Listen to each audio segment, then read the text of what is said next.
Okay, ladies and gentlemen, we are ready to resume our program here. I can tell you that since the last time I was up here, we have received a message from Sun Shi Lee, Professor Sun Shi Lee.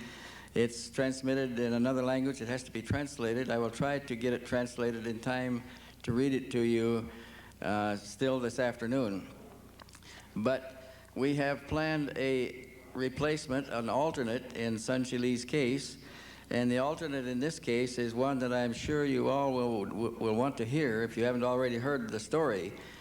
I want to introduce shortly here a young couple that was involved in the abduction, or they observed the abduction of a calf by little alien beings that took it aboard the spacecraft in front of them.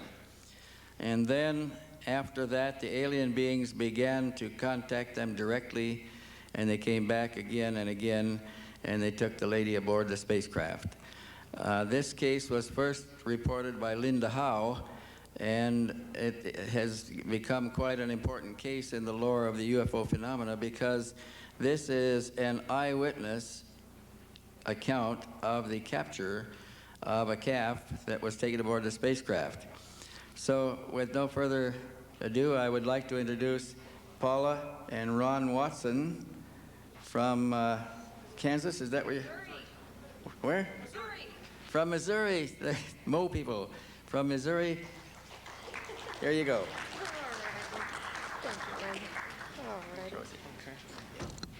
All righty.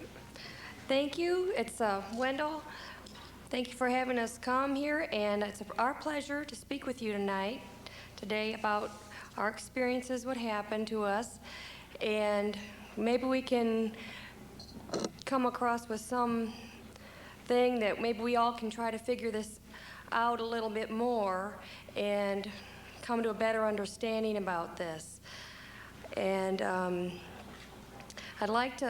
reason we'd like to speak about this is so if other people have had experiences like this or something similar to this, they can have an idea that other people are also being visited, and that they won't feel like they're so alone and scared or whatever. Because when I had an encounter, when I saw this cow, I had no idea, or have never heard of anything like this or anything before, and was totally shocked.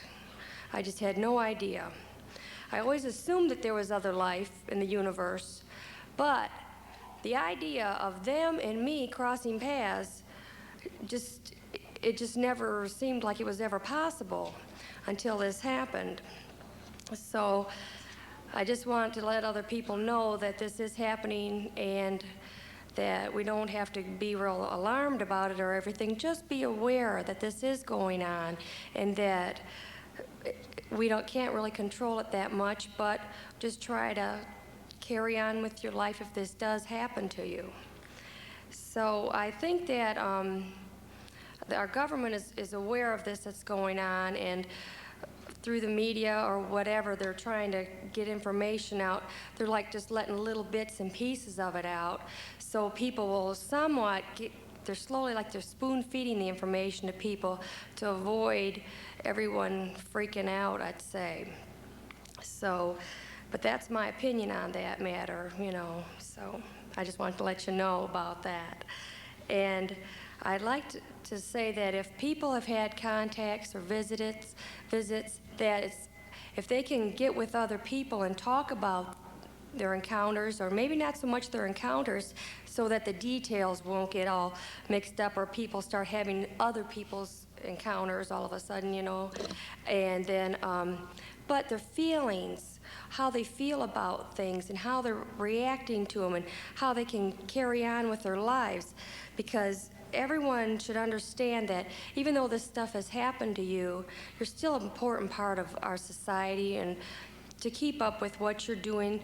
If it happens, that not to dwell on it, just carry on, realize that it has happened, or if you can't remember anything that happened, don't let yourself get too worried about that, because you'll know when you're supposed to know about this stuff that has happened to you, it'll come back. That's how I feel about that. So, and I pray that with everyone becoming aware about this going on, that all the ridicule and jokes will be turned around with compassion and understanding for these people and these things that have been contacted, and that way the people will not have to feel like they're, you know, strange or outcasts or anything like that. So I've had to deal with a lot of these personal attacks and insults, and it's not a fun thing. And because what I saw out, you know, just, I was conscious, I looked out and I saw it. There's no doubt about it. Pardon? There's no hypnosis? Yeah, I did not have to be hypnotized to remember what had happened. I have had some hypnosis sessions. I've had 2 sessions, regressions, and that brought out some details. And then the 3rd session was when I was part of the documentary by Linda Howe, Earth Mysteries, Alien Life Forms. And that was about with this medical exam. So that's about it for my hypnosis thing, because I just told him, I know what happened, and that's it. I didn't want to go any farther into that, because I figured I'll know when I need to know. I've also been told that. So, okay. Now, I'd like to say that how I feel about this is these things that are visiting us, if they want to do that, fine, but I feel that it's my right to feel at home where I'm at in my own country or land, you know, on my property. And I got sick of everything going on and finally started to speak up on the matter. So that was a changing part in the whole experience. I've noticed that it's been like from fear and terror to you try to get mad and angry, and then you try to figure it out. And now I've come to the realization that we're not alone, and that we just have to deal with this the best that we can and try to keep our wits about us when we do having something going on, and try to let your brain keep thinking even though you're going, oh my gosh, I don't believe this. So I'll start with, I'd never had any encounters until I moved out to the farm with Ron. And that was a farm that his grandparents had homesteaded, and they had seen things there before, but Ron has had encounter before we met, and he had missing time at age 16. And we're gonna let Ron's gonna tell what he remembers, and I'm gonna say what I remember. So that way you get the whole picture. Okay, I want to thank Wendell for letting me be here to tell this, and you all too. When I was 16 at my grandparents' farm, I'd go hunting a lot, and I'd take a .22 and go walking through the woods. And in my perils of walking through the woods of hunting, there was something. Can you all hear? There was something standing by a tree, and it looked like some kind of a lizard, serpent type of a creature, as much as I can remember. And it had taken me inside of a craft and did something to me, and then took me back out and put me into the woods in a place where I didn't know.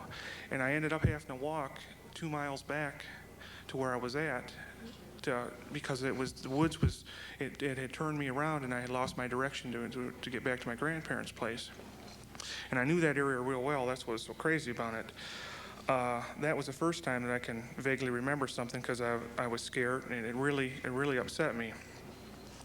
But who was gonna believe something like that would happen back then anyway? And that was back in 72 and 73.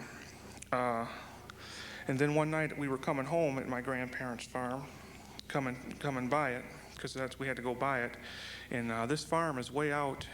I mean, it's the only house within probably 3 or 4 miles, and it's just total wilderness, and it's a really rural area.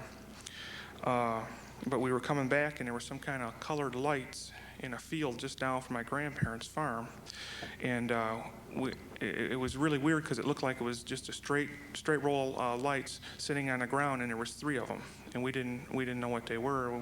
It was pouring down rain, and we weren't going to get out in the car when we were kids and go walking through there and see what it was. But that happened in 1980. And then in 81, in the trailer I was staying in, there was I was sleeping one night, and I woke up to go to the bathroom. And as I went into the bathroom, I walked through the hallway, and I turned and looked, and there was a light being that looked like an outline figure of, it was light. It was kind of a fluorescence. And I kind of looked over at it, and it looked at me, and it really startled me, and at that point it just faded away. And then the first incident that started, you want to show that tape first, or you want me to go into this? Okay, we'll show the tape here for you, and then we'll go to the encounter of what happened to us in our own words and stuff, so you get a general idea. Yeah, this is a clip from the documentary that Linda Howe did on us too.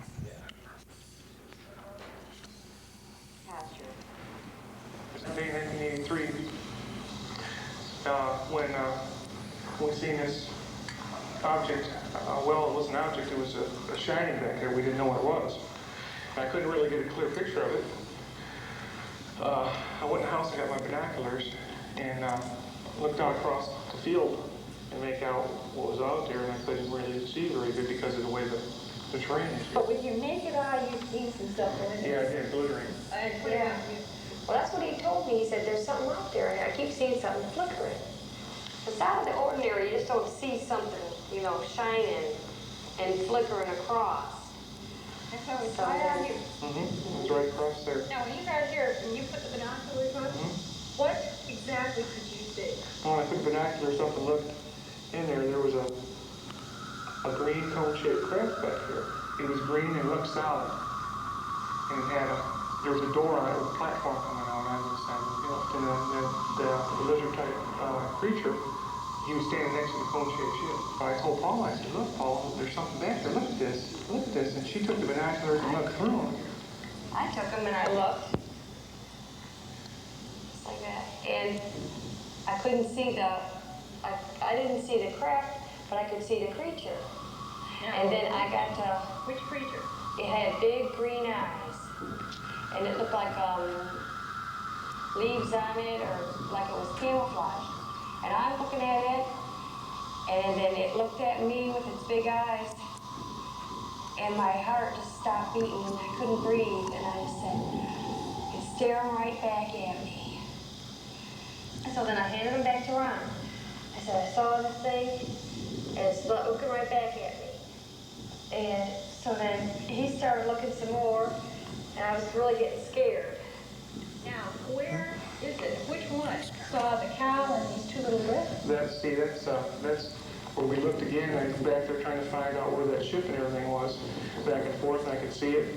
And I passed the binoculars back to Paula again because we were fighting back and forth with the binoculars. And then we wanted to see, because you thinking, has it moved, And that's when she looked and seen that little. I looked at, because then I'm looking over there and I'm thinking, all right, if he's right there, then what's shining? And I saw this big black cow laying down its mouth, and I said, my God, they got a cow.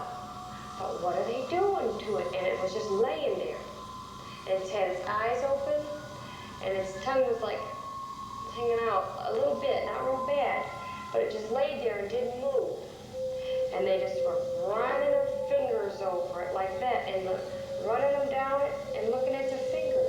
Now, these are two little Silver beings, and their heads, it didn't look like there was no helmet on. So, because I thought, I wonder if they can breathe our air, so you would think like an astronaut helmet or something. I didn't see nothing like that. But they had these little packs on their back.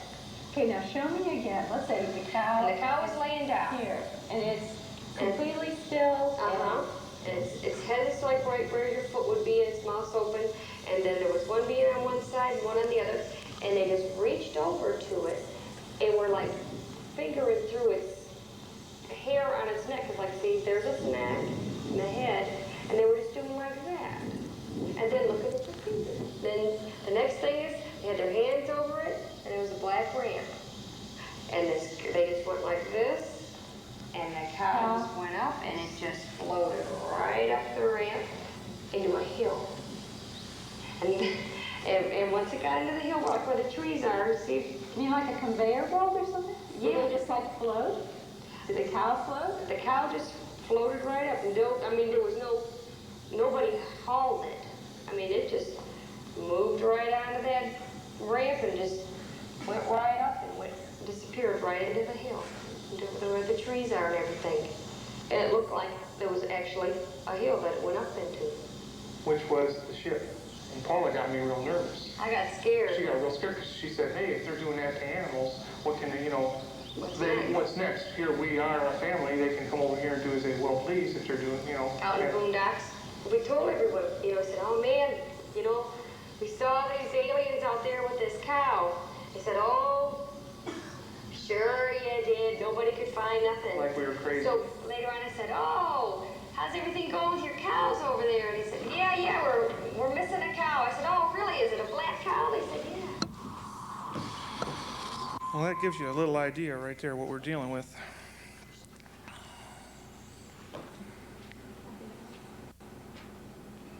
Okay. We'll let them get that squared away.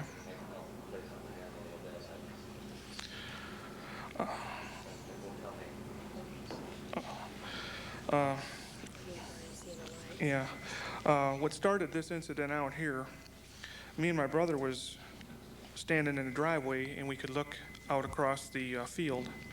And we looked out and across the field, and we seen there was one object come across the sky, a light, and it changed the colors from white to blue to red to orange.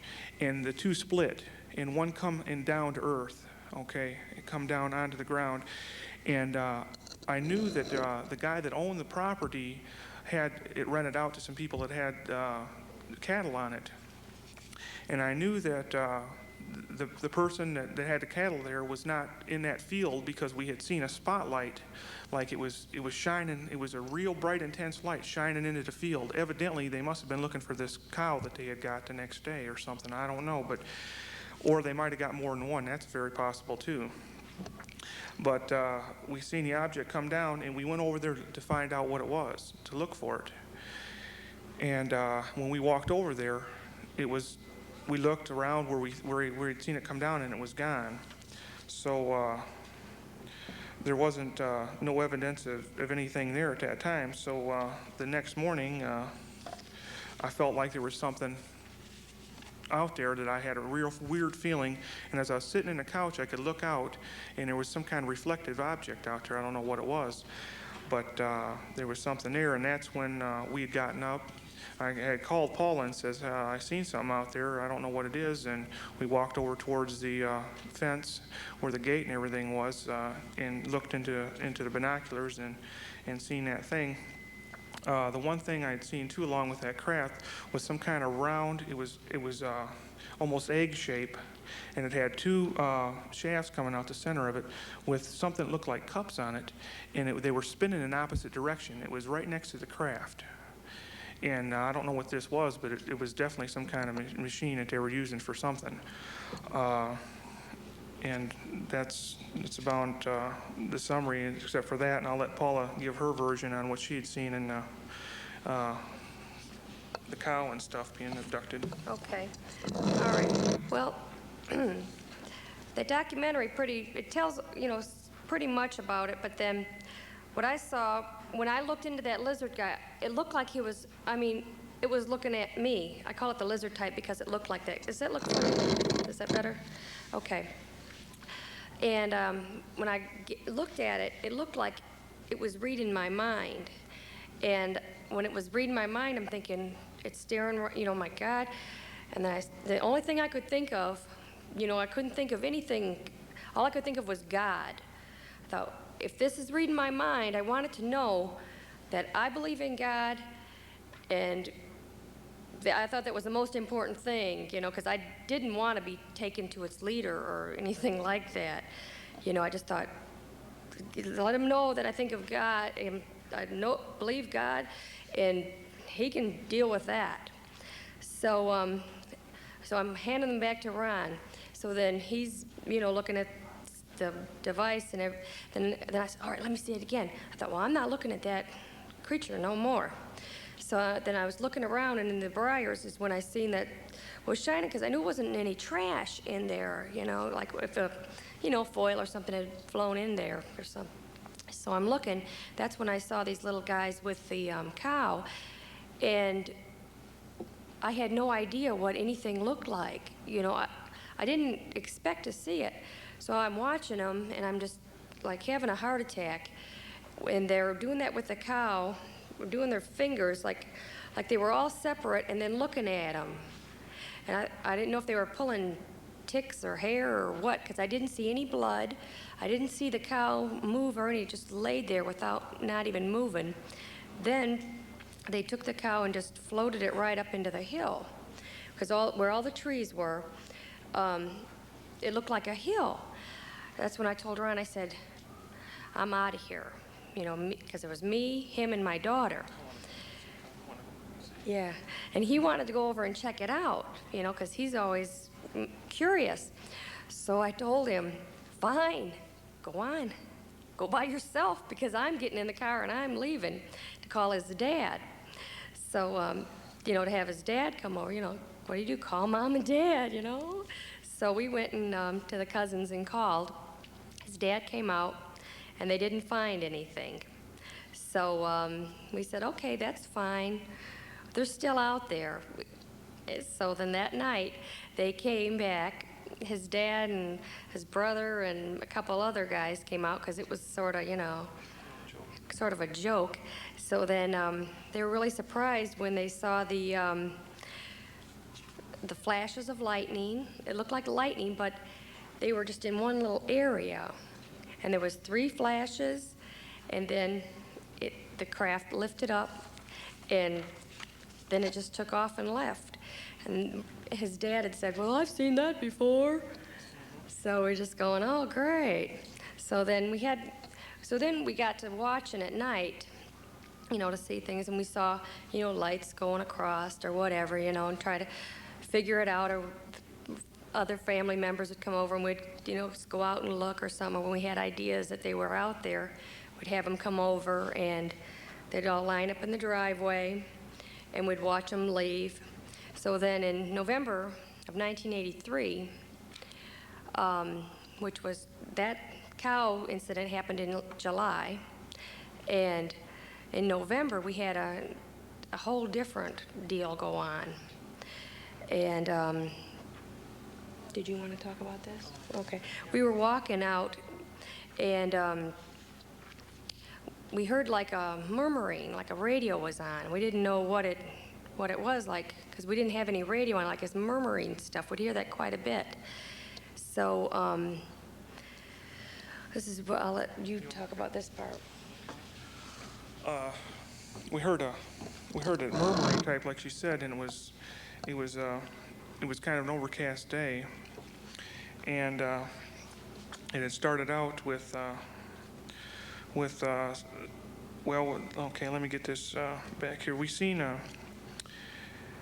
when we're looking out through the pasture over there where the cow was, there was something that looked like another cone-shaped deal that was camouflaged back in the weeds, and the lizard was back there doing something. We don't know what he was doing, because we were along the fence looking it over again, and we'd walked across in the other pasture that adjoined this one, and we were looking through the binoculars, and we see some crazy things back there, which they shouldn't have been back there. There was one thing that she thought was a Volkswagen, and how a Volkswagen, it was some kind of a copper-colored object, but we couldn't see it. It moved back into the weeds. So after we had seen this, we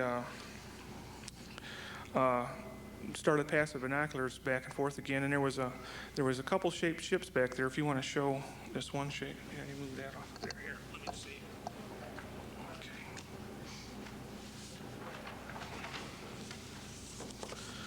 The one ship, which is this. Okay, the one ship, when I looked at the binoculars, I seen this right here, and it was glowing red down here.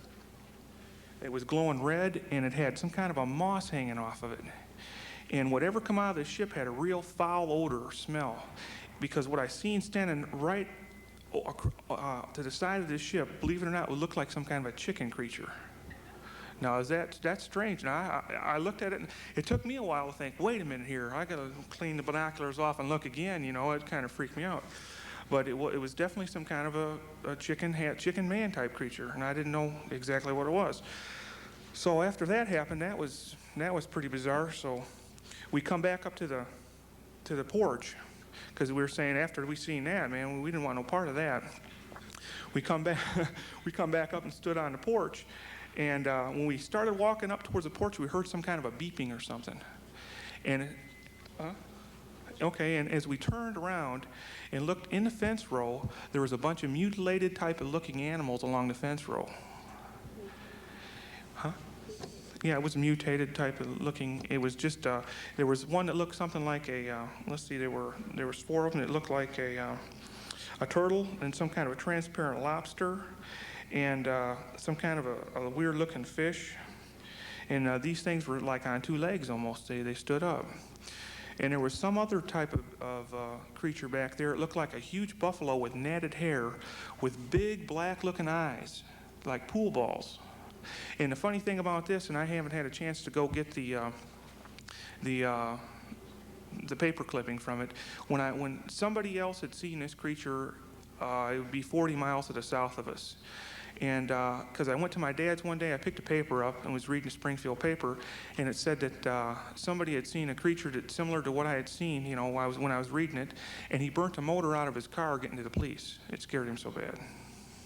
So that was pretty crazy. So that right there showed me that what I seen somebody else seen. So therefore, it made me feel better that I wasn't crazy, you know. And after we seen that. We seen some kind of Paula was outside, and there'd be these bush creatures, and we knew they were like they would move around. You know, you look at it and you'd think it would be a bush, but it would be moving, and it was some kind of little creature in there. She seen those when she was canning also, but so after all this had started happening and we were trying to deal with it, it got dark on us, and once it got dark, we had seen some kind of, and here's another thing it sounds really crazy, but you know, it happened, it really did. We looked up in the trees. Well, first of all, there was something looking in the window at us, at the front window. So when we walked over to look out the window, we looked out, and in the trees there were some kind of crazy little monkey creatures, and their eyes were glowing. Now, you don't think I wasn't shook at this time. So at that point, me and Paula were totally scared. I mean, it just totally freaked us plumb out. So I told her to guard the back door, and I'd take the front door, unfortunately. So when I was looking out, I also seen something that looked like it appeared to be Christ's image, appeared to me in a bush that was in the front yard. And I thought, this is definitely crazy. This, you know, things were really going fast. You know, I thought, I can't believe this. So at that point, me and Paula I had run back to the back of the house. Move that down a little. Okay. Feedback. Okay. I'd moved back. Okay. I went back to the back of the house to get Paula, to get her and try to show her what I said, look, you know, I was running back there trying to get her and to show her all this stuff that I was out there that I was seeing and everything that was in the yard. And at that point, she had her own encounter going on in the backyard behind the barn. So I'll let her give that story to you. All right. So Anyway, so I'm in the back and I'm thinking I'm safe, right? He can deal with everything up there. So I'm looking outside, and then I saw this look like a Bigfoot. And he was helping this robot. What do you want to? Okay. I was going to do this later, but that's all right. All right, we'll just show the pictures as we go. Something like this right here. Okay. It looked like this. It looked similar to this, maybe a little more hairier. Can you cut a picture? Cut off his feet a little so they can get the other way. There you go. Okay. So I seen this thing, and he's coming out of the chicken coop, and there's this little robot. It looked exactly like a robot, or how I pictured that a robot should look, right? With a round head and a silver thing, and then it had like just the body. And it looked like it was stuck, or something looked like he was pulling it, and I thought, oh, he's helping his friend. So then this thing turned around and looked at me, and out of its eyes, they were like almond-shaped, just white light. And I thought, oh, no. So I turned away, you know. So then I was telling Ron, because when he came back, I said, man, there's a Bigfoot helping a robot out there now. And so when he goes, you know, I said, well, come on and look, you know, and he's trying to get me to go there. I'm going, no, look at this. So when he goes to look at it, this robot is gone, but the Bigfoot is like standing by the dairy barn, like he's still, and he's trying to, like, it was funny because it would look like he was trying to change the color, like he was trying to be camouflage, and he wasn't quite getting it right. So we were just sort of thinking, this is sort of funny, you know. So then we heard these noises across the roof of the house, like someone was running on it. We're thinking, oh, come closer, sorry. And so then we were getting, you know, really scared, and we're thinking, oh no, we're like being captives here. So that was it, you know, we thought, hey, we live here, this is our place, this is not right. So we decided we're gonna stand our ground. So we grabbed the Bibles, we each grabbed, you know, we each have one. We go outside, thinking, all right, this is it. So then that's when, we're at the trees. We've seen these things in the trees. Sorry about this, folks. And, back up? Okay. So anyway, we've seen these things up there, and we're thinking, okay, you know, we didn't know what to do. We said, if you're not of God, leave. Well, okay. All right, we'll get this right sooner or later. And so we're chanting and just, you know, figuring we've got to get something straightened out here. Well, as we were doing this, we noticed that some of the things were disappearing and some of them were staying. And that's when Ron got suspicious about it. You want to talk about it? Okay. Well, that's, yeah, because that's when he got suspicious, and then he said, all right, and I'm over here, you know, at a tree praying and whatever. Okay, at that point, I got pretty suspicious of what was going on because things, you know, we were out there and we were praying, and if it's not of God, we don't want anything to do with it. And at this point, things would disappear. And what was happening was they were projecting holograms. There's no doubt in my mind they were projecting some type of holograms of different things. I think they were trying to see what our reaction was going to be, because as we were sitting on the porch, we had walked back over to the porch. We had seen a row of what appeared to be big, tall, kind of a cloaked-looking creature. I mean, they were tall. Here, we got a drawing right here of it. And these were lined up against the fence on the other side of the house. It looked pretty much like this. We couldn't see their faces or anything, but they were really bizarre looking. And I walked around and tried to find out what they were, and boom, they were gone, you know, just instantly. And when we walked back up on a porch, we were sitting down on the porch, and as I was sitting there, I looked into the garage because the doors were open on the garage. And we had it was like a barn type of deal. It wasn't really a garage. I looked over, and there was, to my amazement, inside there was these big, tall light beings. And this one light being had a machine in the garage. It was like about the size, maybe a little smaller than this podium here, and it had handles on it, and he was working the handles some which way or another. Well, when I seen this and I put two and two together about these holograms and what was going on, I approached him, and as I was approaching him to find out, I was going to get to the bottom of this. I was fed up. I had it. That was it. As I had walked into the garage and on my way in, the creature run out in front of the garage and around and behind it. It was weird, but the next thing, she had seen one. There was evidently two of them in there. She had seen one of them run out the back door of the garage. So what that all meant, I don't know, but it was pretty crazy at that point. Then the next morning, do you want to?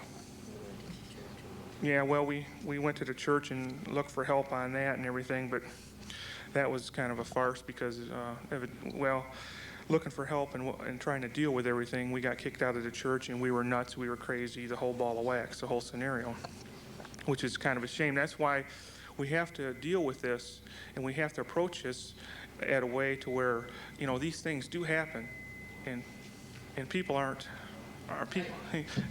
crazy when these things happen. I mean, I know that the feedback you're getting is worrying you and you'd like it corrected. We've sent for the hotel management. This sound system belongs to the hotel and they won't let us touch the thing. So they're on their way and they should be able to cure the problem if you could tolerate it just a little bit more. When that thing came in at the side of the bed. Turn the microphone a little bit toward you. toward me? Okay. That'd be better right there.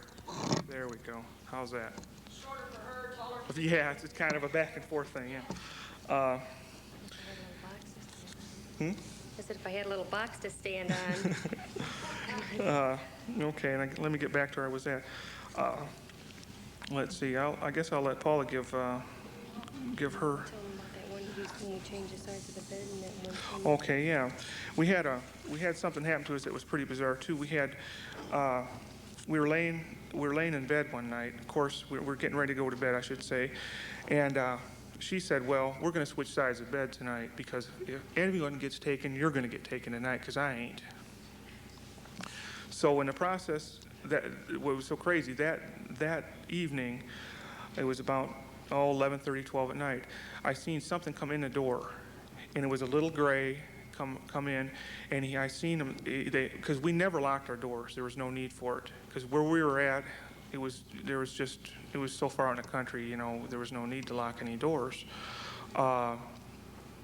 We had like I was saying, we had went to bed, and the little gray had come in there, and he pushed the door open and come through because I could see his little hand on the door. And as I rose up out of bed and I was yelling for Paula, everything just went out.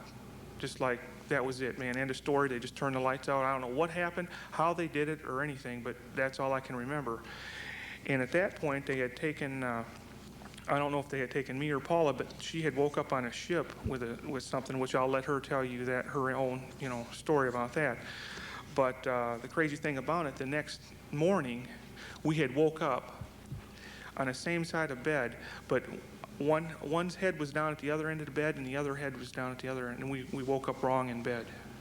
So I'll let her tell you her story about what happened on the ship and everything. Okay. All righty.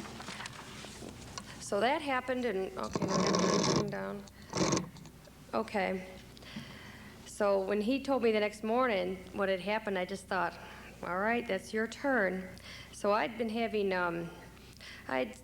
would start having these reoccurring dreams of this lizard creature, and I would be standing on a table, and he was running his fingers not on my body, but around my body.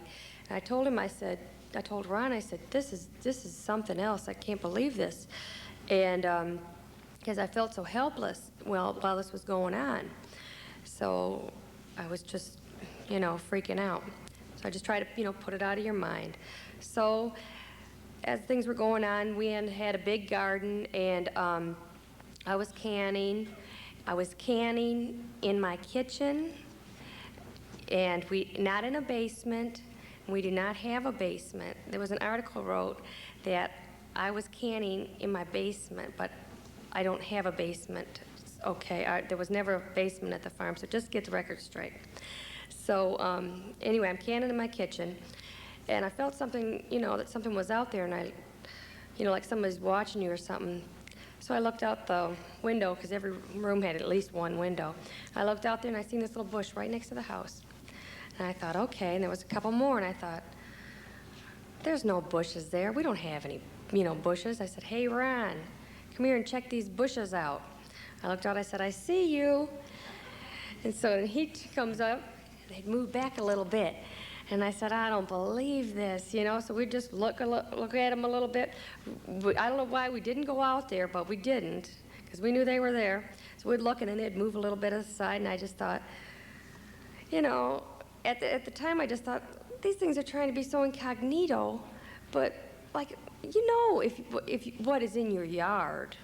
So we just thought it was something else. So that was something else. So then at nights I'd lay down, and go to sleep or something, and then I couldn't sleep, and I'd notice out the bedroom window, I'd see this light, and just watch it, and it would just go back and forth and hover, or back and forth like around the creek area. So I just thought, okay, and then I just watched it till I fell asleep. Then one night I was, I couldn't sleep, and I thought, okay, something's going on. So I went to the front room, and I'm looking out, and I seen these tall black cloaked beings. I call them the shadows, the tall black shadow creatures.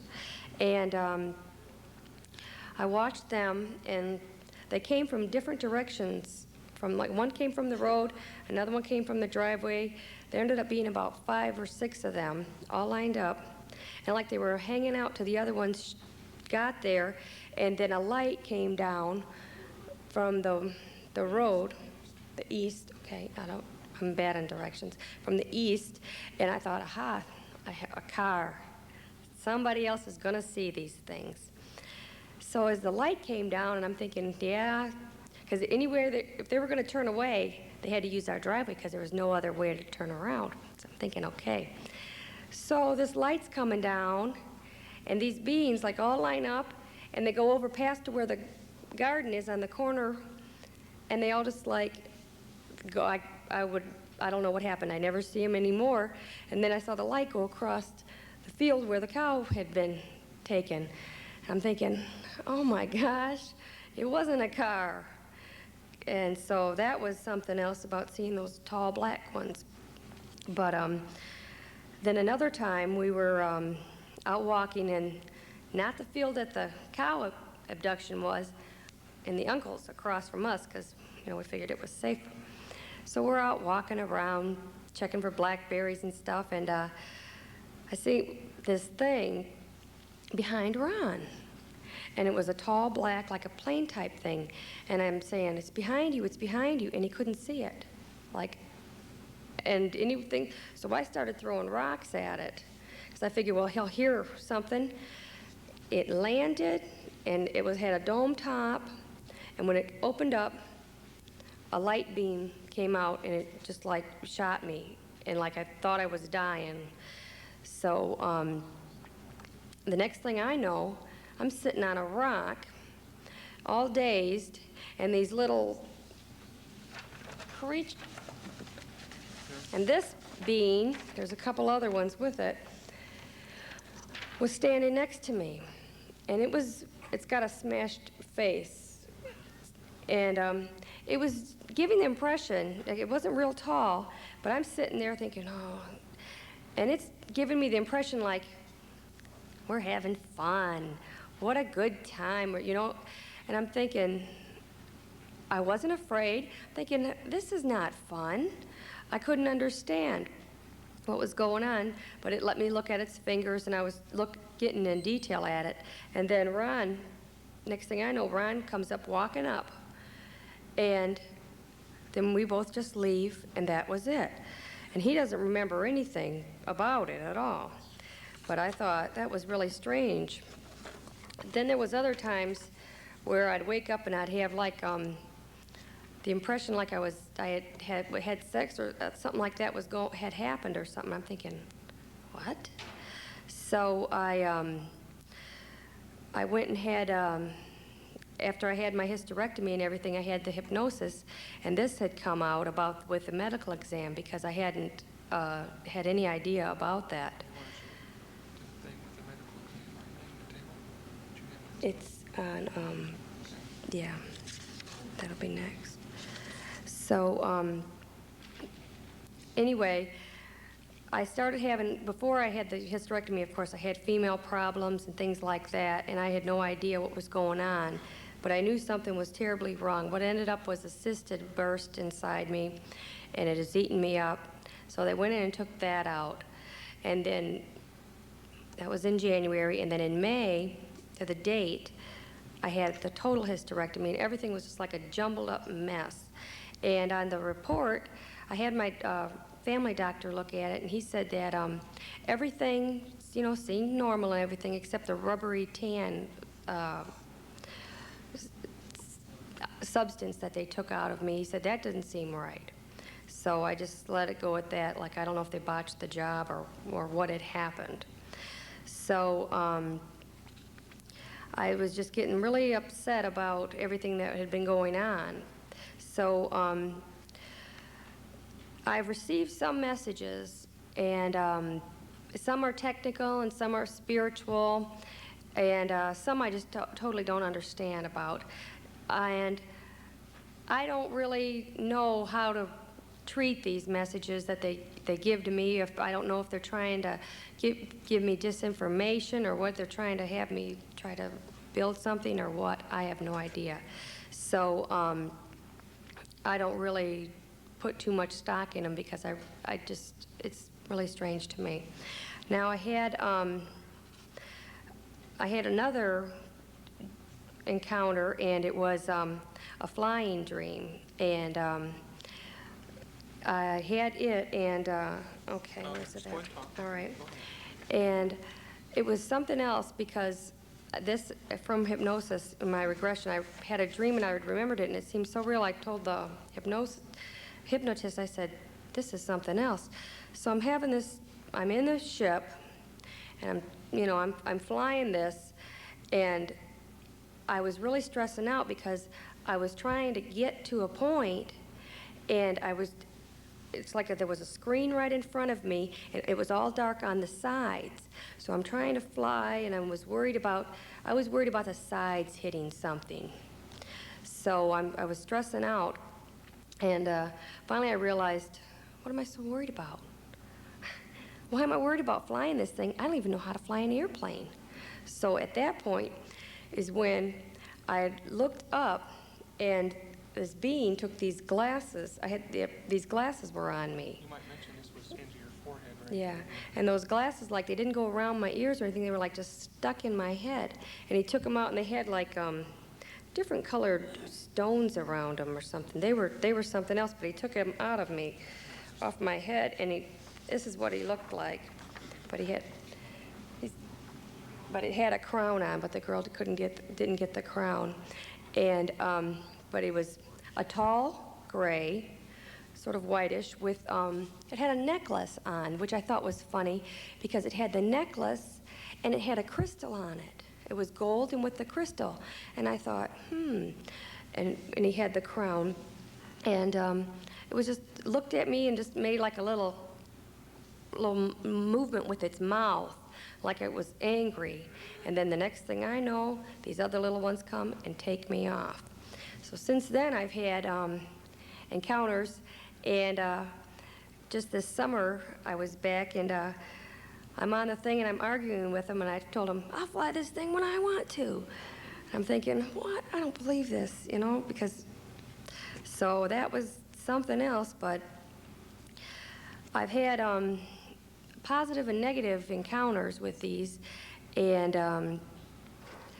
I call it positive and negative instead of good or bad, and I'm just trying to deal with these the best that I can, and all I want to do is just, if the other ones have to do their job, fine, but I don't want to be any part of any experiments or anything like that if I have a choice, and I feel that we do have a choice. And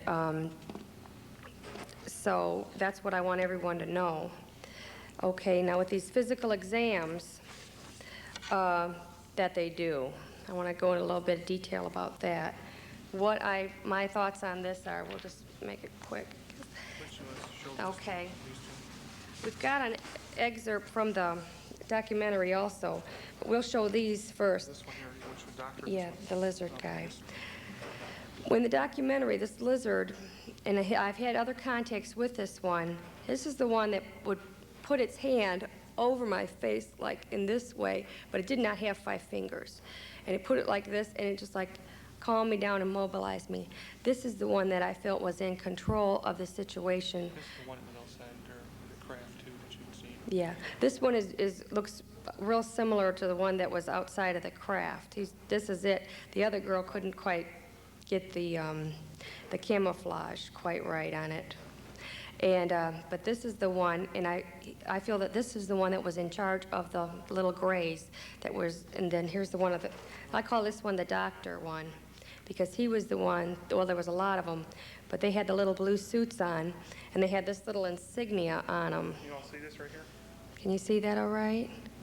Okay, so those are the ones that I've had the encounters with the medical things, and I would like to show the excerpt from the documentary so you guys can sort of get an idea about how because they put a bubble over me when they did this, and I had never read any UFO books or anything like that to have, any preconceived ideas or anything. Okay, so anyway, I'm laying on this table, and this is from the hypnosis regression that I had. And I was laying on the table, they put this bubble over me. This lizard creature puts his hand over my face, and then with the bubble, then it was a clear bubble, and they had like little scoops going on, and then they were taking like eggs from me, and then they were like shooting it on the bubble. And what was so weird was that they would put their hands in it, and we're feeling it, like sort of like how they did with the cow, but with the hair on the cow. And then they looked at it, and then they put them in these little tubes, and they put them. Everything came out of the walls, and the walls were all flat, but the instruments and things that they were using, devices, come out of the walls, and there was this red ball, glowing light above there with a thing was taken for the extraction. And I thought, oh no. But I just laid there, and I was just totally immobilized, and that really just shook me up for a while about that. So that's when because I kept saying, well, the lizard guy's in charge, and my hypnotist was thinking like, he kept trying to tell me that they weren't or something. I told him, yeah, I know what's going on here. So some of these, they do use different things, or with the implants, like there's the flag implant that I believe they did to me, and but they try to use different tactics on people sometimes. They will try to trick you into thinking something else is going on, and then really what they're doing is being disguised, so that way, they try to, I've had it before where they'll try to put you on an emotional roller coaster and see what's going on, if you start crying or what you like or whatever. And then I've come to the point where when these things are going on, I say, hey, that's not right. Wait a minute, what's going on here? And I'll put a protective light on, boom, everything stops. So, okay. And this is a protection that everyone has. You don't need a gun. You don't need whatever you think you might need. You've all got it. And it is what I call the protective light. It's because I think of God and love, and I put this around me, and I visualize this like it's a tube or like a little circle going around, or I'm a total pillar of light.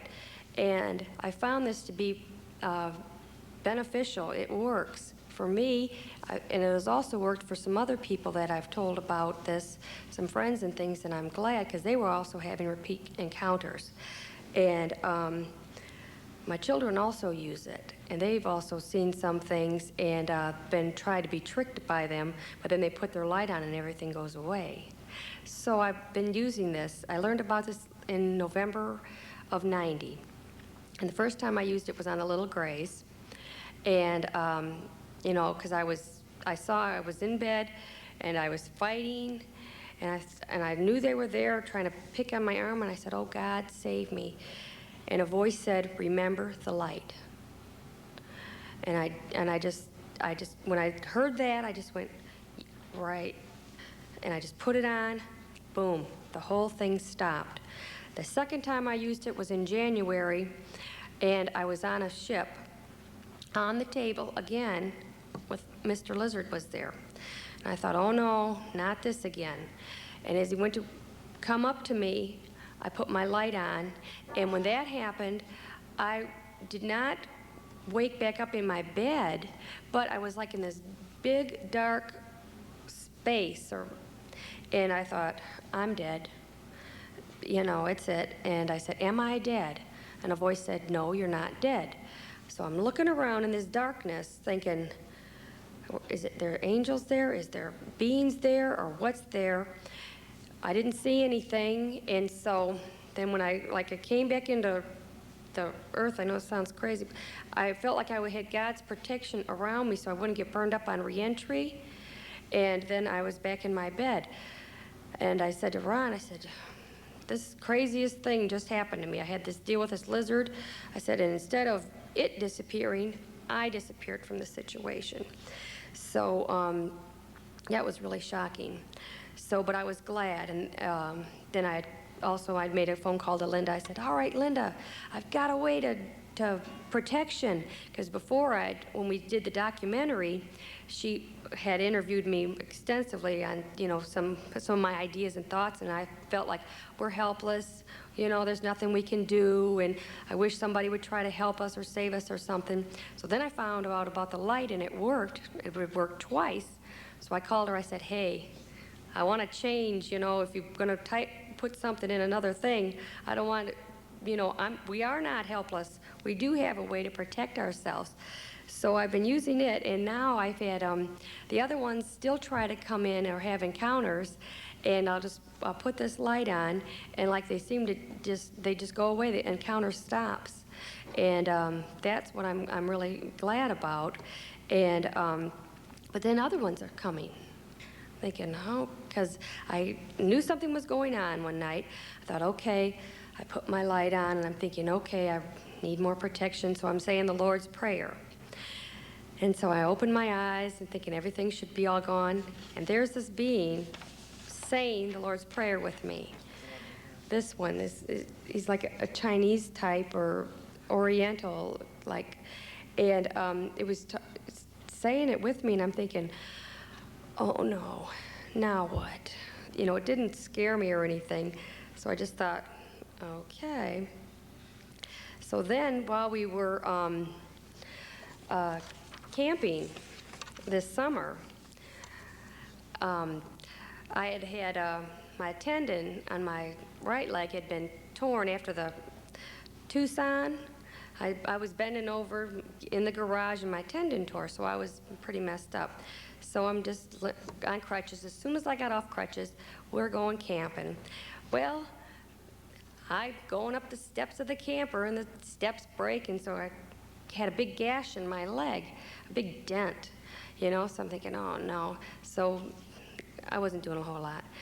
So one night, I'm in bed, and Ron was in the top camper, the top of it, and I was in the bottom because I wasn't about to have nothing touch my leg, you know.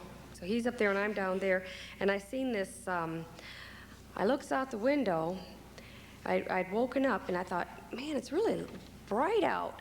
It should be, you know, it should be dark by now. I thought, how much wood did we put on the fire? You know, and then all of a sudden, it got dark. And I thought, oh no, now it's too dark. I'm never happy, you know. So as I looked up, I seen this, this light being. And it's the funniest shape because it had this triangle head, and it was like whitish, but the body just looked like Nell form. And I said to it, I put my light on, and it was still there. I thought, okay. So I said, who are you? You know, what do you want? It didn't give me any answers. So I thought, okay, well, while you're there, why don't you fix my legs? Well, it took its 2 fingers or hands, and my feet, I'm laying down, and on my back, and my feet are up. It took these and put its fingers, what I assume was its fingers, right on my big toes, and a shot of electricity went right through my feet, and like my body like jumped. And I'm going, oh man. So I didn't expect that, because I thought it would just do anyway. So I'd just like to say, watch what you ask for, because you might get it, and it might be something different than what you thought should happen. So just be careful, because I got a little smarter after that, because that was really, it was really a shock to me, literally and physically. So, Did it help you? yeah, it did. I had no problem after that. My leg, where it had got, and it said, told me to poke a hole in my leg, make a hole where this dent, because there was a little scab, and told me to poke a hole in there. And so the next morning I said, man, I got shocked by this light being. I asked for it, but I didn't ask to be shocked. And it told me to poke a hole in the sore. And I'm not one to pick scabs. I'm not, I can't do that. So anyway, I thought, I'm not doing it. Why didn't it do it? It did this other stuff.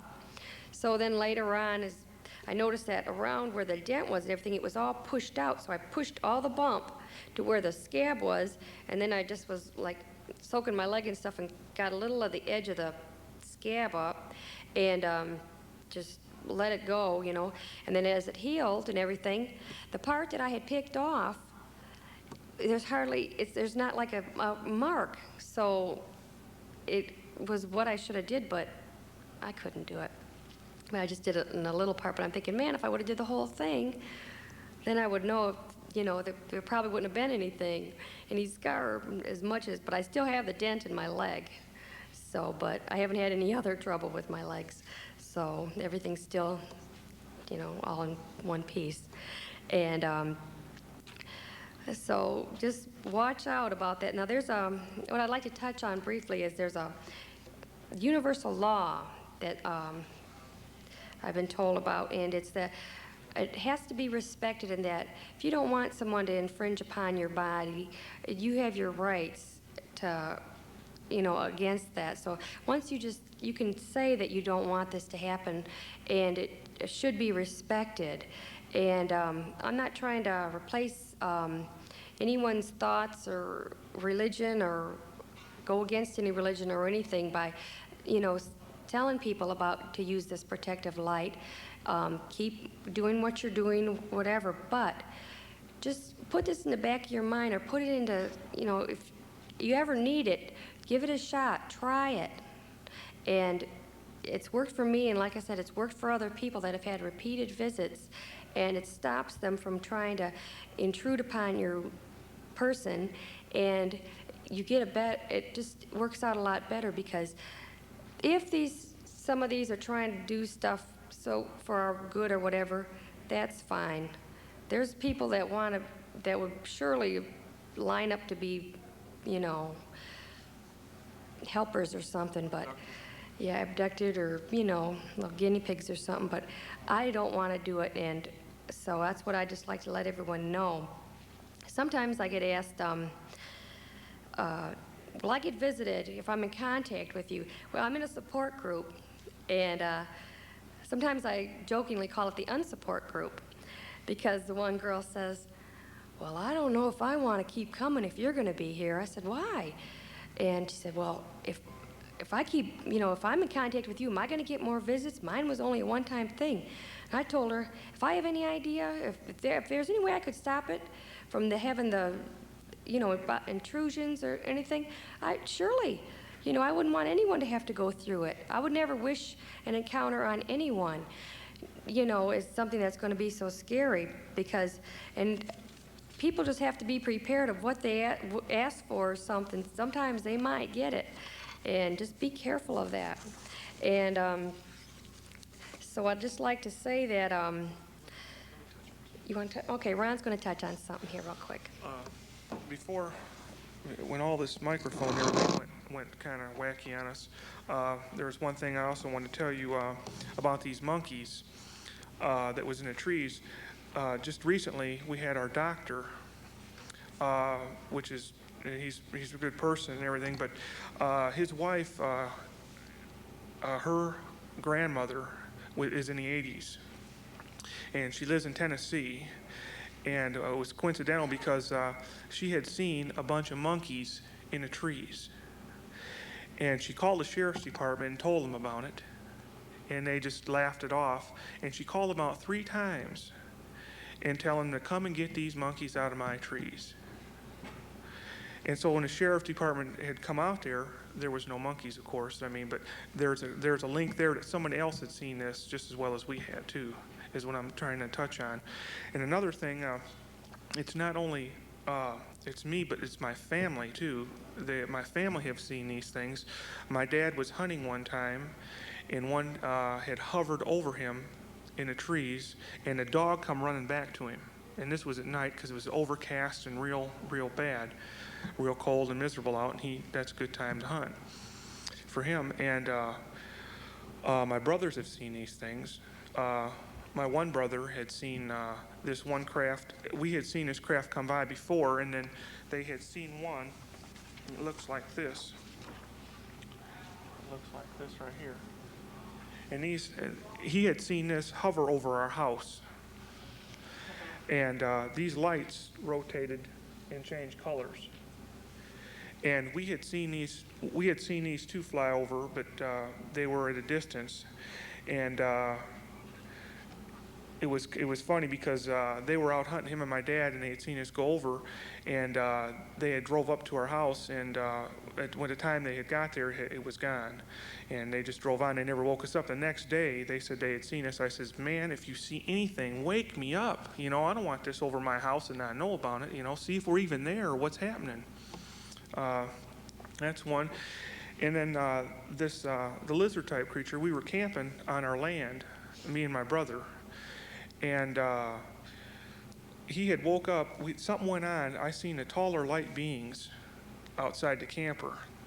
And the next morning, I don't know what all went on, but it was crazy because the next morning after a bunch of stuff went on, we had woke up, and I had to go to work, and we were camping out there, and he come out of the camper, he said, and he stood there and looked to amazement. It was not more than maybe a few hundred yards away, if that, or a few hundred feet, I should say, excuse me, at a lizard creature looking right back at him too, also.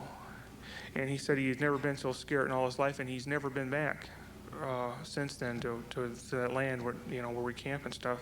And he's had a lot of other different things go on, like they were out in the middle of. We have a lake around us, and it's government land, and it's just like there's nothing. It's wilderness. And he had seen some kind of a bush glowing, he told me, him and his friend. And they looked over there, and they went to check it out, and they had crossed over the fence where they had seen this bush, and they walked to it, and it had went out. So on turning around and walking over and crossing over the fence, he said, once he got over the fence, it was like somebody turned football lights on. The whole 20 acres lit up. I mean, he said you could see an ant crawling on the ground. It was so bright. And he said it was so strange because when he walked up to the fence, the light just stopped. It was like the light just stopped right here, and everything was lit up. It didn't reflect back, it stopped right there. And the guy that was with him, it scared him so bad that it totally frightened him. And they had come back and told my dad what they had seen and everything. Huh? Yeah, they stayed at my dad's. It just freaked him out so bad. But the other encounters I had was when that light creature had come in here in August. Another account was I was laying like because she had messed her leg up and she was laying down on the bottom of the camper, the overhead camper we have, because we just leave it there where we camp at the land, so we can go there and camp and work on the land and things. I was laying up on the overhead, and this red light, there was a window on top that you open up for air, and there's a red light that had come over the camper. And I looked up, and as I looked up, I was pulled literally right out through the roof. I mean, literally through the roof. And it just totally, I couldn't believe it. And the next thing I know, I'm being pulled, through a roof of a camper. And I remember walking with a being, and there was many. There was probably two other ones, but this one particular one was walking with me, and he had a device in his hand. It was round, and it had something that come out the center of it. And he was pointing it at me. And I asked him, "Why are you pointing this thing at me?" He said, "I want to check your energy." They were checking my energy field, is what he said. They wanted to check my energy field. Now, what energy field, why, how, I don't know. But I had walked in this device that this being had. It seemed to operate, and I cannot distinguish whether it was a ship or if I was underground. But I know the doors in this particular thing was controlled by this device, and the doors opened straight up like this. They'd go straight up. And I walked with him, and I talked with this being for at least 2.5 or 3 hours. And some of the things I can remember, some of the things I can't remember. But when I come back into the camper, I was slung right back through the roof and landed in bed and shook the whole camper. And Paula, she felt the camper shake, and I said, "You won't believe what just happened to me." And that was the first positive thing I ever had. I mean, it was just like, I was so uplifted, I could not believe it. It was totally on a positive feeling, a positive note. It wasn't none of this being scared and negative stuff that we were been dealing with. It really surprised me. And there was one other incident where the Chinese type that we were showing you had come into my house, and I was sleeping. They got me up, and it was bizarre. They got me up, and they took me into the kitchen, and there was 2 of them, and they sat me down, and they started talking stuff to me, which I couldn't understand a lot of the things they were saying, because one was talking in Hebrew, Latin, or something. I don't understand what it was, but he was asking about some things that I had read, and the forms. I had some formulas that I had burnt, a bunch of different odds and ends, and they were asking me about all this and stuff, and the next thing I knew, I was back into the bed. But it's been crazy, and I don't know why all this is going on and why me, but we have to find this out, because if we do not find this out, we have to get the answers, because there's more out there than just, the best thing that man is ever going to acknowledge is other life in the universe. That is going to be the first step, and it's going to come. Sooner or later, it's going to come. Yeah, and we have some scars too. We can show you some pictures of the scars that we have too. Okay, Yeah. we'll need to, You can put them right on that. we need to redo this real quick. The focus? Yeah, it's gonna. Okay, we'll run through some of these scars here. Can you see that? Can you all see that very good, or okay? That's in the back of your head. Yeah, this is a scar I have. Does that look all right? Okay. Now this is His hair. Just okay. make sure you put it Right right in there. the area, that same area. This is a scar I have behind my head right here, and it's big. It goes from one side to the other, right at the base of my neck. And that's one of them. And Tell me you didn't have any surgery. yeah, there was no surgery involved. Whatever it was, we think the lizard type did this right here. And So I should just show the blow up there. and here's another one that's above my left eye. It's a little mark right here. Yeah, it is. Sorry. And I don't know if you all can see that, where it's at, but it's right. Let me get something to point with here. It is right. It is right there. It's kind of a scoop mark, and I have one in the center. This is a smaller picture. Yeah, and I have one right here in the center of my nose, too, right here. I'm not too good at this backwards stuff, sorry. Mm-hmm. Yeah, Yeah, does that look Yeah, better with the you light can see a lot lower? better now, probably. Okay. Here was another one of these. Okay, you don't need to show Okay, them. here's one that you're looking down. This, Okay, here's what it looks like when you're looking down on my neck on this scar. That gives you an idea how big it is. can you catch the idea? That's awful big.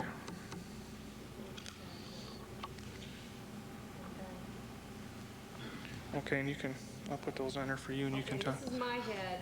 Here, go ahead. I'll set it on there for you. You can just go ahead. I'm not very technical with those back anyway, I've got there's a pin. I woke up one morning and I had a mark on the back of my head. Earlier that evening when I was sleeping, I woke up and I saw a light being in the corner. It just looked like a white, how the black cloaked ones look. This was just with the white light.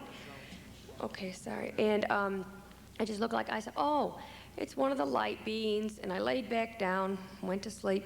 When I woke up, I felt something on the back of my head, and I thought, what the heck? So I got a washcloth. Okay, that one might be, it's got a scratch on it. Some stuff was on it. Tried to scratch it off. Anyway, there's the, so I get the washcloth, right? And I thought, well, I'm going to see what it is. So, well, first I put alcohol on it because I thought, okay. It burned like the dickens. I thought, wrong. The whole area just seemed to catch like it was on fire. So I washed off. I got the washcloth and I put it up against it. And then I looked at the washcloth and there was a speck of blood, a little round speck of blood. I thought, oh boy, what? Oh well, maybe there's something on the washcloth. I did that with 3 different washcloths. I called Ron up at work. It was I didn't have to work that day. The weather was bad at the golf course, so I didn't have to.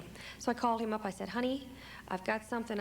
I think I've got something I'd like for you to take a look at, this the back of my head.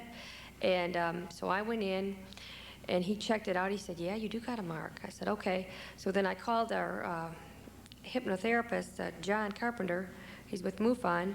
And I said, hey, John, I got a mark. So we went up there.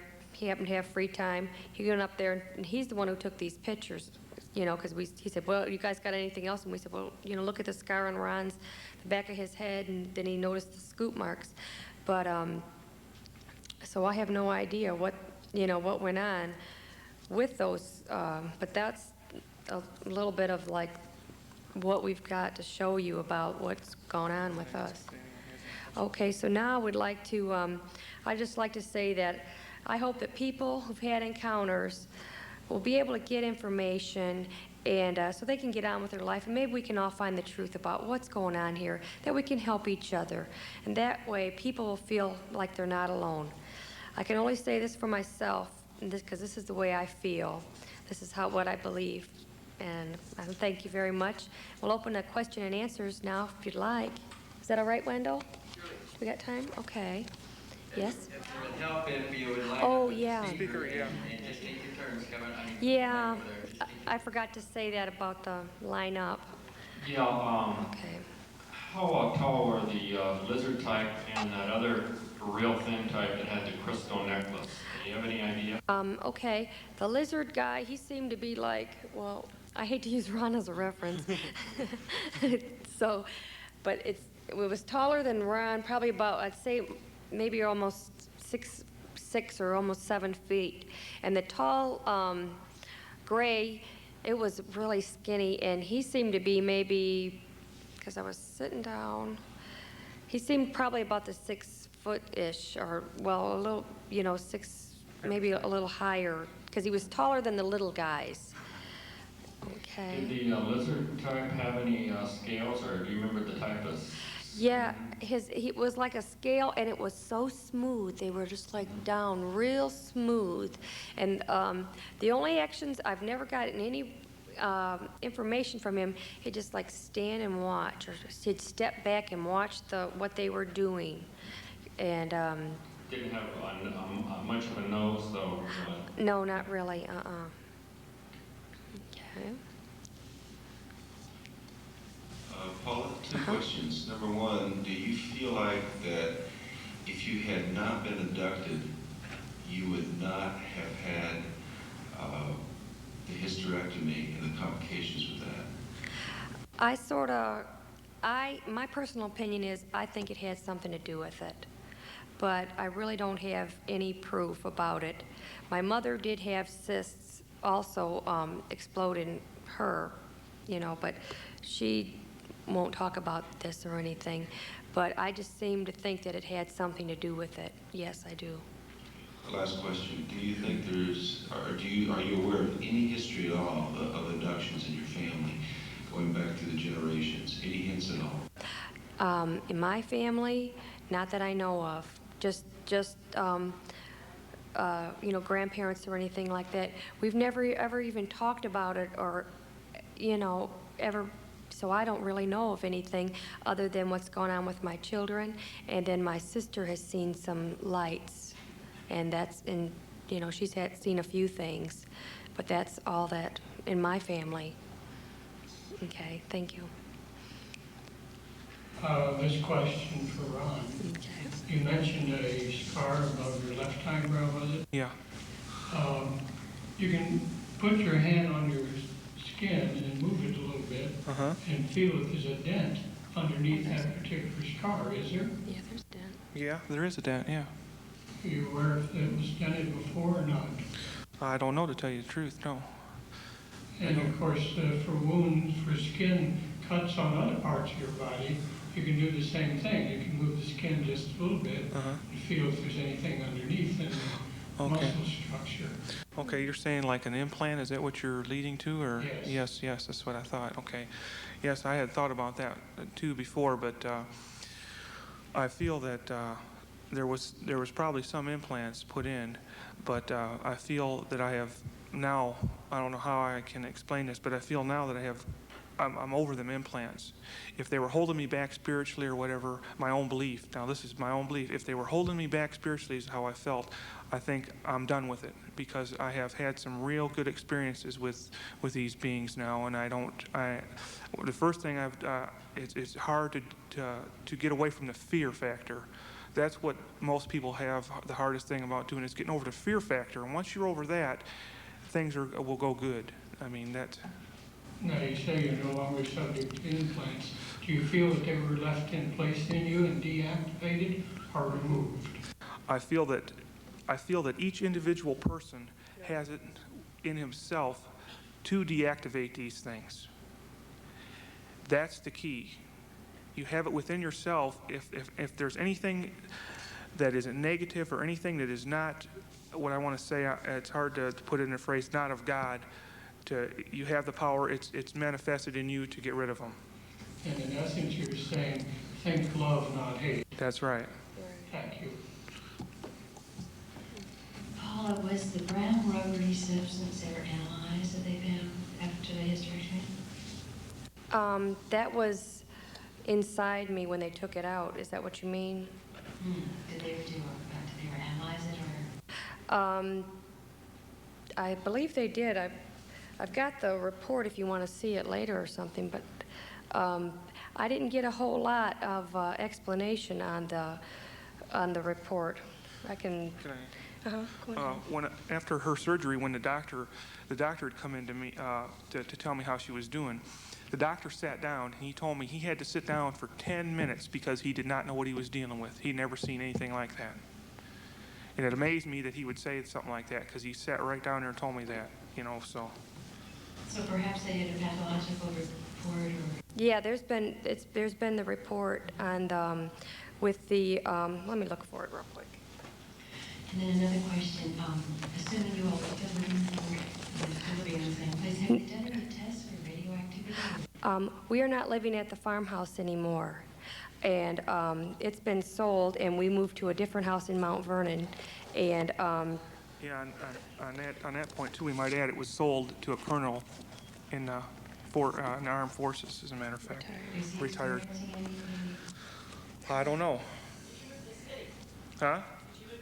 Yes, we moved about 20 miles away in a little town is where to where it was before that we had all this go on. So has everything stopped? Oh, no. I'll have to find this later.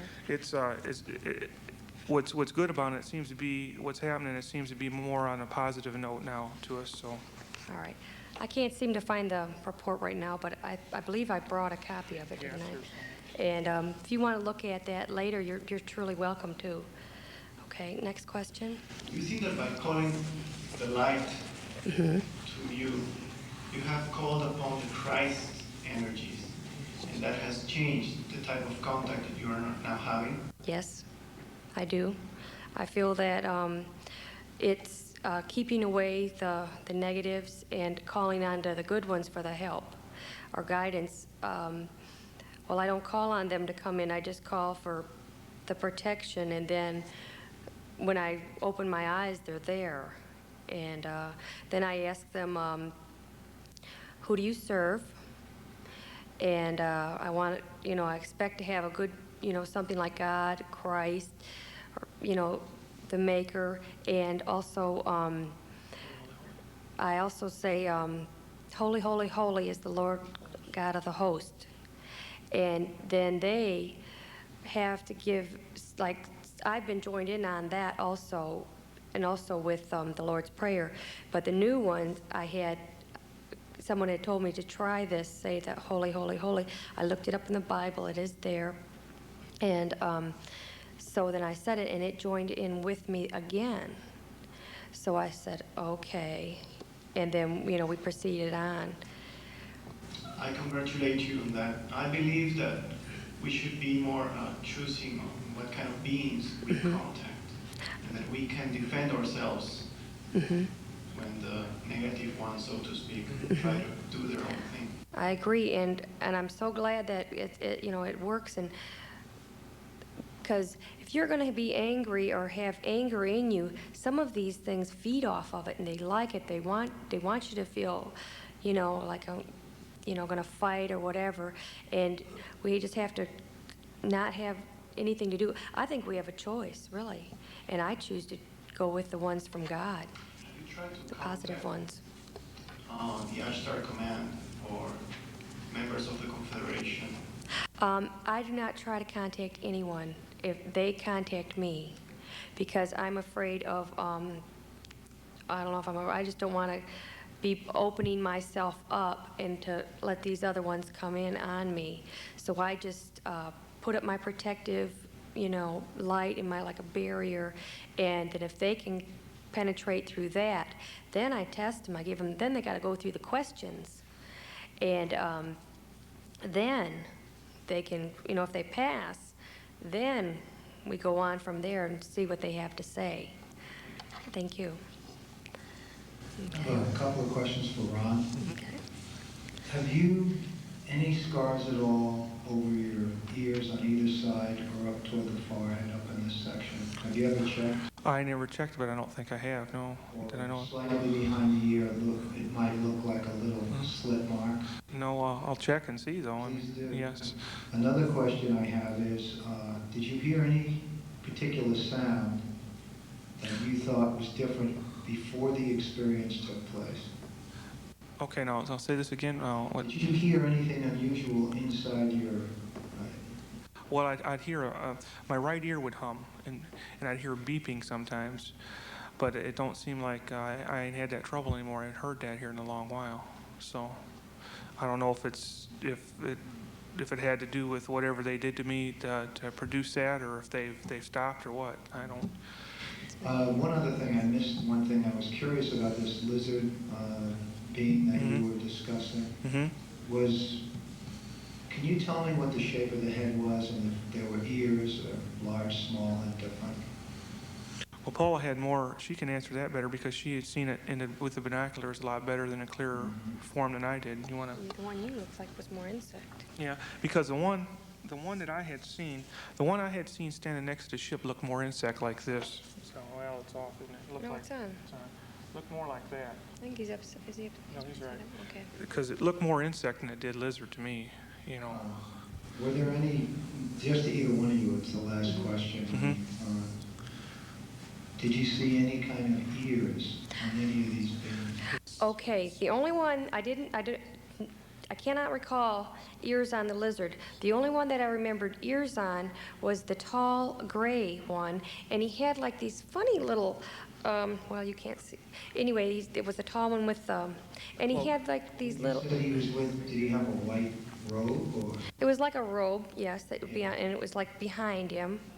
Right. But his ears were like little scalloped and they were, and they were like flat onto his head, like they didn't come out too far, but they were like scalloped because I was checking him out pretty close. And, but about this, I want to talk a little bit about this beeping or the noises. Sometimes I'll get terrible ringing. I mean, it's just like intense. And then I'll lay down, or I'll have to lay my head down. And then Ron will say, "What's going on?" And I'll say, "Nothing's going on." And like, then he says, "All right." I'll say they're right around, or they're near, or then we try to we put our light on or whatever. He tries to get me out of it because sometimes it like tries to, I don't know, really takes a lot out of me. Also, I've heard like a beeping, or like it was like a beep, beep, beep, beep, beep. And I'm laying in bed, and Ron had gone camping with our friends, and so the wife was, at the house, and so I'm laying in bed, and I hear this. I sat up real fast in bed. I mean, just like, bring, like a spring action. And I sat up, and I was wide awake, and I'm looking around. I thought, okay, not time to get up yet. So I just laid back down, and my friend, we've got a king-size bed, so she's over there laying down, and I'm just thinking, okay, I'll go back to sleep. I got an hour before the alarm goes off. And she says, "Hey, what's going on?" I said, "Man, I have no idea, but I'm about ready to get up." I said, because I heard this beeping. But I have heard, like, my name being called. No one in the house. And so just weird things like that. Now, with these new ones that I'm having contact with, they know my name. They'll say, like, "Don't be afraid, Paula," or "You can look out," or, and I'm thinking, okay. So it's different. Did you make a sketch of the lizard being at all? Yeah. Do you want to see? Yeah. Oh, I'm not an artist at all. Like, when I draw stick people, for me, like I'm a stick person when you see it. This is from the artist drawing of it. The one I had is real, but I can show you if you wanted to see something else. Oh, that'll have to be different. But its eyes were like, it had that yellow pupil-like thing, but it was up and down. And because it looked right in my eyes, and so. Is that how it was communicating with you? I don't ever remember or recall any communications from the lizard guy. They never had any contact. Have you seen another creature like that? No. Thank you. Okay. This is for Ron. Okay. When you found these creatures in the barn, and one of them turning wheels on what seemed to be a machine, Right. You said they ran out of the barn. What happened to that machine? Well, that's what happened. The best that I can, my own personal feeling, what had happened is the one being there that upon talking about it, me and Paula, there was two of them in the garage, okay? And the one was acting as a decoy when it come out of the front of the garage and around and ran back to get our attention. But Paula had seen another one with the machine and with himself running out the back of the garage with that. So the one of them was trying to be a decoy to draw us off the attention of what was going on. So they took the machine. Yeah. Yeah, go ahead. My question is, did you ever ask yourselves, why me? Yeah, many times. Many times. Did you come up with any kind of answer? No, I didn't. I haven't yet. You live so far in the country, don't you think, away from civilization? That's why they picked you? It's very possible. It's very possible. I think so. Yeah. Because, see, there was no one around, and, That's what but, they wanted. yeah. You want to, why me, or? Yeah. Well, I have wondered why me also before, but then I don't have any idea. Now here's another drawing. This is another one. Well, I don't know if we're up closer. No, okay. It's not Elvis. That's what I call him. He Elvis calls lives, him and there's Elvis. proof right there. When the artist drew this, her husband said, "Elvis, huh?" I said, "It's not Elvis." But this is also a new one that has come in, and it was in the camper, and there's nothing, no communication from it. It just like stands there, but it's real tall, because Ron and I were there, and we'd both seen it, and by where the refrigerator, the camper is, and we just saw him there, so I don't know what he's got anything going on. Okay, I'm sorry to keep you waiting. That's okay. I just wanted to ask if you made any drawings of the Chinese type, or the newer type of being. Oh, that was the that was the one from the artist. There it is right there. Okay, this is the one. This is how she. This is the Chinese guy. Okay. He seemed like a nice guy. He said the Lord's Prayer with me. He got, you know, the protective light was on, and he was still there. And he's also, and I said, holy, holy, holy. And he joined in, you know, as the Lord God of the host. So in this one, he doesn't try to scare or intimidate or do any experiments or anything like that. And I've even, I'm communicating with him, and I don't know if it's by mouth or how, but we were going to build a house. We're, you know, thinking about it, and so we had some area cleared on our land, and so I just went to bed one night, and then he shows up, and he passed the test, and so we're out on the land, and we're walking about, and I said, well, we're going to build our house here, and the well's here, and, you know, showing him everything, and he said, no. Told me where to put the house, and I said, you don't understand. I take him over, we're going to put it over here, and he says, no. And so we're going back and forth, and I keep telling him, you don't understand, you don't understand. Finally, like, he took these two big boulders and put them down in a corner, like, get the idea? So then I just, you know, I told Ron, I said, well, I've got a different idea on where to put the house. You might. And the funny part about it is, after that happened, we had the well drilled, okay, and it was around where we were going to put the house. And the well guy come out and he drilled it, and he got down about probably 60 feet, and he got into solid limestone, and he was going down and going down, and there was a 40-foot cave there. He hit two rods. It took two 20-foot rods to go through it. There's a cave right there. So maybe that has something to do with it. You never know. Yeah, one more quick question. Paula, you mentioned about using your light protection. Mm-hmm. When you started using that, did these other types still continue to come? Yes. Yeah, they still come, and they still come periodically and check on to see if I'm still using it. Because the tall beans, we spoke in Eureka Springs, Arkansas, and then we got back, and then the tall beans were like over the bed, murmuring like, and I just said, and it's like I couldn't visualize the lights, and finally I told myself, I am a being of light, you know, I am protected, and then they went away. Because I've had some people say, I try to put the light on, and it's like, sometimes I feel like I'm being smothered, or, you know, but they're trying to put this thought into your mind, so don't let it go. Just tell them you have the light in you, and that nobody can take it away from you. They might try to steal a little portion off it for their life forms or whatever, but you can always replenish it, and they can't. So some of them want to take it and like vampire you, but I'm not trying to scare anybody. But so you just put it on, and that's your protection. Right. You had mentioned that they tend to trick you sometimes. Uh-huh. Now, is it possible that the use of have you considered this, that by using your light protection, that they're actually allowing that to happen and still doing the same thing that they've been doing? No, no, I don't feel that once the light's on that they can be deceived. Right, it's completely clear, because I've had encounters where I tell them, this is totally wrong. I put it on, and it totally stops. I had a friend, and he was having encounters, and he said, oh, there's no bad ones or anything. And I said, well, listen, you know, just try it. He goes, oh, he was going on. He was wanting an encounter more. He missed them, and then I said, just try the light.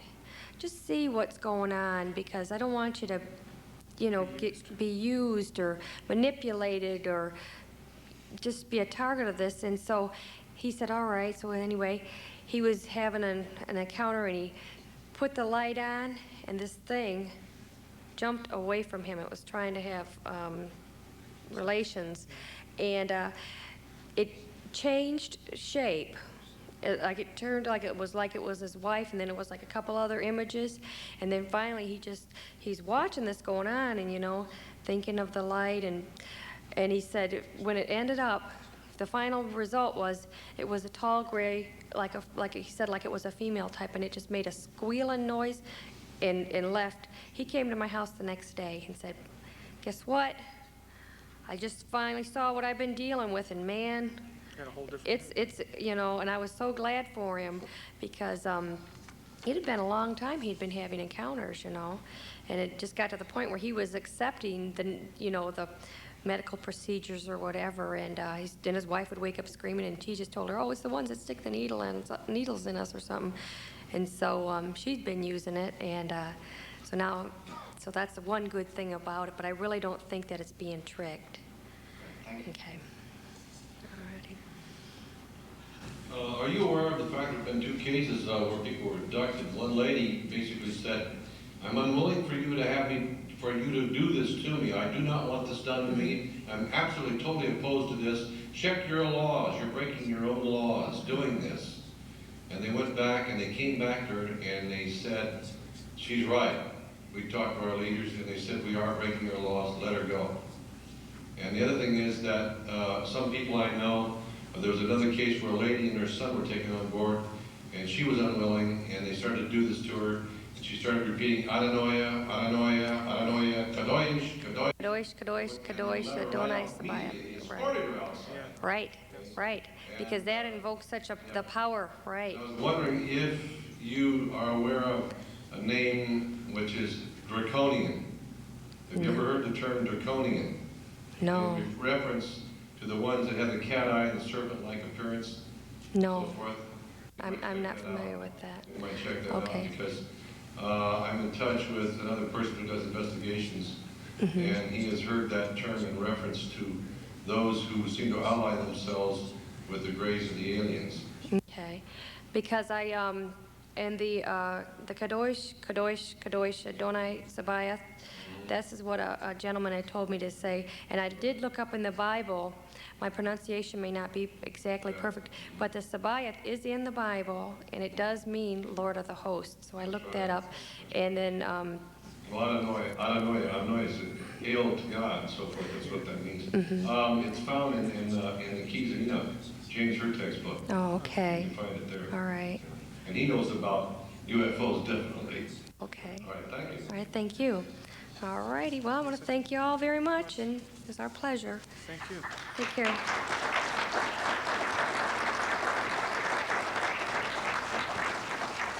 ahead, Linda. I hope we didn't run too long. No, it's beautiful.